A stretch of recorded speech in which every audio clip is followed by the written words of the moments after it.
There is a fundamental need within a human being to conduct every aspect of her life with some sense of aesthetic. Sex as a fundamental instinct in the body is one thing, it residing in your mind is another thing. Food, sex, sleep and death. These are four things which are compulsive. A human being distinguishes himself or herself from animal nature just by conducting these aspects of life also consciously.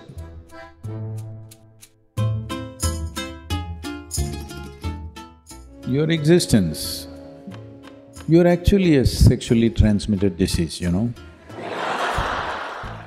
It is the basics of life, you are born because of that, I'm saying.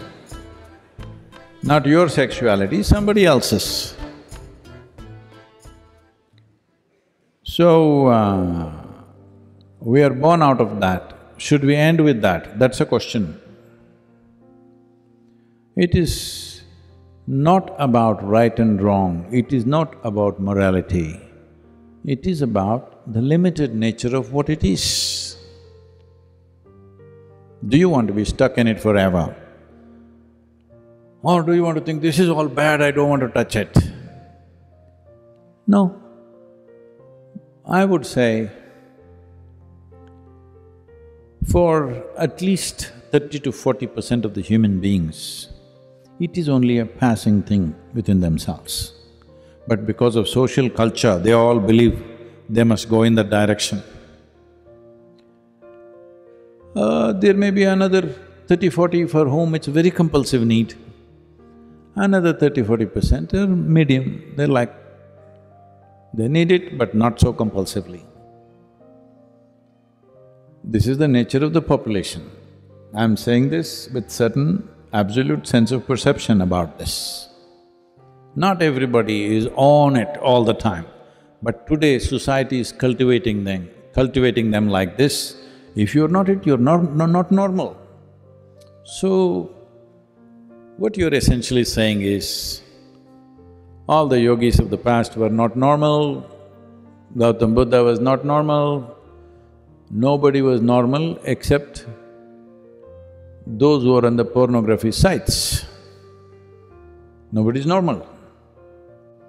No, this is highly exaggerated sense of physicality.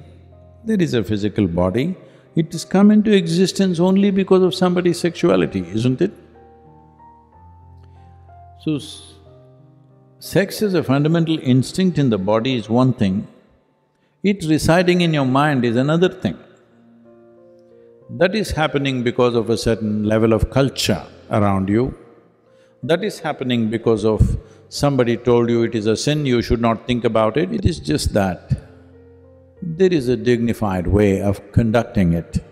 For that we created institutions, we created a certain level of commitment, because there is a fundamental need within a human being to conduct every aspect of her life with some sense of aesthetic, otherwise we will feel like animals. See, we eat, we can eat like this. When you're very hungry, you become like an animal. If you've not eaten for 5 days, you will eat like that with both hands. Like how… have you seen how a hungry dog will eat? Like that. A human being also will behave like that when the need becomes like that. When something is very needed for you, just if you wait 2 minutes, you will see what is compulsive becomes conscious. Food, sex, sleep and death. These are four things which are compulsive. A human being distinguishes himself or herself from animal nature just by conducting these aspects of life also consciously. That is when, if you do these things like any other creature on the planet, the moment you see somebody like that, you say, "He's like animal, isn't it?" So, Instinctually, there is a certain compulsiveness, but you have an intelligence which can make you conscious and conduct that aspect of life consciously. If you don't do that, then you see every day you're hearing about rapes and brutality and all kinds of things. It's the same desire he has that any other man has, but he cannot conduct it in an aesthetically correct way, in a dignified way, that his compulsions overtake his intelligence. So, first thing is, leave this nonsense about it being a sin, it being wrong, morality. That's not the point. The important thing to understand is the limited nature of what it is. There are many people who cannot stop eating. Similarly, there are some people with sexuality, there are some people who fall asleep wherever they are. So, this is the fundamental thing. These basic instincts that we have in our bodies of food, sex, sleep and death, when you conduct these four things consciously, that is when you are a human being, including death, I'm saying. That is when you are a genuine human being. Otherwise, it's an evolutionary lapse. So what can I do, Sadhguru? It's evolution. No, that is the whole thing. Once you become a human being, evolution is by choice. Will you evolve or will you not? When you were a monkey, you did not choose to become human, but once you become a human being, what kind of human being do I want to be is your choice. At a certain moment of compulsion, you may think, I don't have choice. No, you have choice. You have not learned how to exercise that choice. Still instincts are there, but you can conduct it by choice, not by compulsion. That's the difference. All of you are born out of sex, but should you live for this for the rest of your life? This is a choice.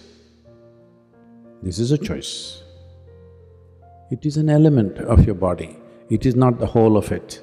It is an element of who you are, it is not the entirety of who you are. Essentially, it is a longing.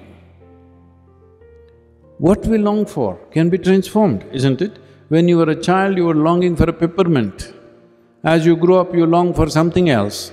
Right now, you're a young adult, you're longing for something. But longings keep changing, isn't it? This longing, will it change by the compulsions of time or will it change by choice, by conscious choice? It is not about, you must give up this, you must give up that, you must become like this, you must become like that. There are also ways for that. That one who wants to transcend can transcend. It is not a giving up. If you transcend, you are free from everything. But the most important thing is, even when you're in it, are you a conscious choice or are you a compulsive animal? This is the thing, because the essential difference between a human being and animal is their instinctive reaction to life. We are a conscious response to life. Exercise that. It's all right, you don't have to feel guilty, you don't have to feel, oh, I'm sexually driven, so I'm not spiritual. You're driven, so you can make it into spiritual process. Instead of being driven, if you become the driver, that is the spiritual process. You want to be driven by something or you want to be the driver? If you are the driver, that is the spiritual process. Namaskaram.